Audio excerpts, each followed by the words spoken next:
আসসালামু আলাইকুম ওরহমতুল্লাহি ওবরাকাতুহু। বিসমিল্লাহির রহমানির রহিম। সম্মানিত দর্শক, আশা করছি সকলেই ভালো আছেন। দর্শক শ্রোতা, আজকে যে বিষয়টি নিয়ে আলোচনা করব আপনারা আমার স্ক্রিনের দিকে লক্ষ্য করেন। এখানে একজন মুয়াজ্জিন কাম কাদেম আবশ্যক আমাদের কুমিল্লা জেলার বুড়িচং থানার একটা মসজিদে মুয়াজ্জিন লাগবে, কাদেম লাগবে। এখন কাদেমের কাজ আপনারা দেখেন, এখানে যেই কাজগুলি দেওয়া হয়েছে, প্রত্যেক দিন জুতা মুছতে হবে। মুসল্লিরা নামাজ পড়ে যখন বাহির হবে জুতাটা মুছে দিতে হবে। মুসল্লিদেরকে প্রস্রাব করার জন্য পানি আগায় দিতে হবে। মসজিদের বাথরুম পরিষ্কার করতে হবে। মসজিদ ঝাড়ু দিতে হবে। সপ্তাহে একদিন মসজিদের জুতার বাক্স মুছে দিতে হবে। মানে যেই শর্তগুলি দিছে, একটা গোলামকেও মানুষ এই আদেশ দেয় না, এটা মসজিদের মুয়াজ্জিন। এরপরেও কিছু ছাগল এই সমস্ত মসজিদে খেদমত করার জন্য যায়, মসজিদে চাকরি করবে, একটু বেতন বেশি। সে কি করছে? কোরআন ভিতরে নিয়ে, আল্লাহর 30 পারা কোরআন হাফেজ লাগবে। এখানে লিখছে যে হাফেজ হতে হবে। এখানে আরেকটা শর্ত আছে, ইমাম বাড়িতে চলে গেলে ইমামের অবর্তমানে ইমামতির যোগ্যতা থাকতে হবে। এই সমস্ত ব্যক্তি মসজিদে মুয়াজ্জিনি করবেন, জুতার বাক্স পরিষ্কার করবেন, মুসল্লিদের প্রস্রাবের পানি আগাইয়ে দিবেন, মসজিদ ঝাড়ু দিবেন, বাথরুম পরিষ্কার করবেন, সপ্তাহে একদিন জুতার বাক্স পরিষ্কার করবেন, মসজিদ প্রত্যেক দিন ধুয়ে রাখবেন, মুছে রাখবেন। এই যে শর্তগুলি দিছে, এই মসজিদ কমিটিকে বলবো, আপনারা কি মানুষ নাকি আর অন্য কিছু? আপনারা বলেন। আল্লাহর কোরআন 30টা পারা সিনাই নিয়ে মসজিদের মুয়াজ্জিনের কাজ কি? আজান দিবে, শুধু আজান, এর বেশি কিছু নয়। যদি অতিরিক্ত হয় মসজিদ একবার ঝাড়ু দিতে পারবে। এর বাহিরে যেই কাজগুলি আপনারা দিয়েছেন, মসজিদের মুসল্লির জুতা গায়ে দিতে হবে, এই সমস্ত বেয়াদবি আপনারা পাইলেন কোথা থেকে? কাদেম আবশ্যক, কাদেম হলো একটা যার ভিতরে কোরআনের ইলিম নাই, যেই ব্যক্তি আলেম না, মূর্খ মানুষ মসজিদের খেদমত করে। মূর্খ মানুষকে আপনারা বেতন দিয়ে রাখেন, কামলা, সেটা ভিন্ন কথা। কিন্তু কোরআনের হাফিজ দিয়ে আপনারা মসজিদের মুসল্লিদের জুতা মুছাবেন, আবার শর্ত দিয়েছেন 100টা। সমস্ত বেয়াদবি ইসলাম ধর্মের সাথে করতে কে বলেছে আপনাদেরকে? আপনারা মসজিদ পরিষ্কার করবেন, তা মুছার জন্য মসজিদের মুয়াজ্জিনকে রাখা হয়। আর যারা এই মসজিদে আবার এই বেয়াদব, এই আবালদেরকে বলবো, আবাল, রিজিকের মালিক আল্লাহ, মানুষ নয়। মানুষের মধ্যে যারা রিজিক তালাশ করে এরা বেয়াদব, এরা আল্লাহর রহমত থেকে বঞ্চিত। চাকরির তোয়াক্কা করো না, কোরআন ভিতরে নিয়ে, এটা আখিরি জামানা।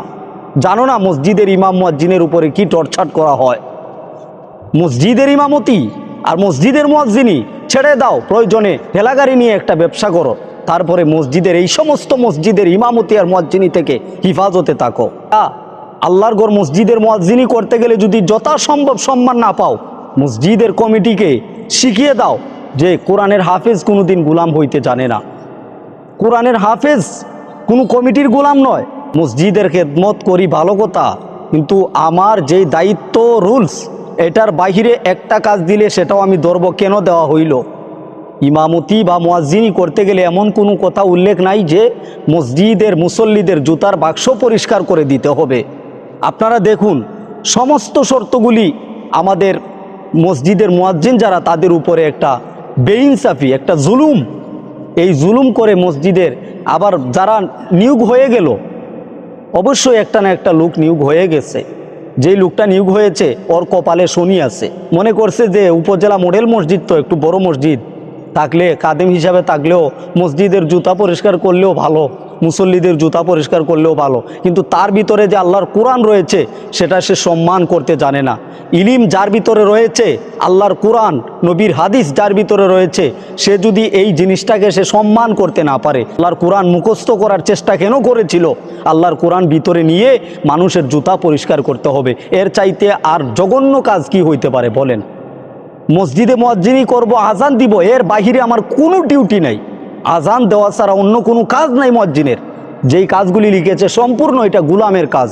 আর গুলাম রাখতে হলে সেটা মূর্খ মানুষ দেখে রাখতে হয়, যার ভিতরে ইলিম কালাম নাই, কোরআন হাদিস নাই, মূর্খ মানুষ সারাটা দিন ঘুরে বেড়ায়, ওই ব্যক্তিটাকে কাজে রাখা যায়, কারণ সে হুজুর না। এখন হুজুর রাখবেন, আবার ইমামের অবর্তমানে নামাজ পড়াইতে হবে, আবার জুতা পরিষ্কার করতে হবে। তাহলে ইমাম মানলেন না মুয়াজ্জিন মানলেন না গুলাম মানলেন? তাকে কোনটা? এখানে লিখবেন যে গুলাম আবশ্যক, আপনারা লিখছেন মুয়াজ্জিন কাম খাদেম আবশ্যক। এইটা না লিখে বলতেন যে গুলাম আবশ্যক। এই কথাটা লেখা উচিত ছিল। প্রিয় দর্শক শ্রোতা, কষ্ট নিলে আমাকে মাফ করবেন, আমি সত্য কথা তুলে ধরবো। রিজিকের মালিক আল্লাহ, মানুষ নয় রিজিকের মালিক। রিজিকের মালিক আল্লাহ তাআলা। চাকরি হয়তো বা আজকে আছে, আগামীকাল থাকবে না, কিন্তু মানুষের গোলামি করতে কোন গোলামি করতেছেন? গোলাম তো সবাই আল্লাহর গোলাম, কিন্তু কোন গোলামি করতেছেন? জুতা মুছতে হবে, পায়খানা প্রস্রাব করে ভরে দিবে বাথরুম, এটা আমি পরিষ্কার করতে হবে, এটা মুয়াজ্জিনের কাজ। এগুলি দেখে কিছু পাবলিক মনে করে যে সব হুজুর মনে হয় 8-10 হাজার টাকার বিনিময়ে গোলাম হয়ে যেতে পারে। মসজিদে ইমাম রাখলে আদেশ দিয়ে দেয়, বেয়াদবি করে।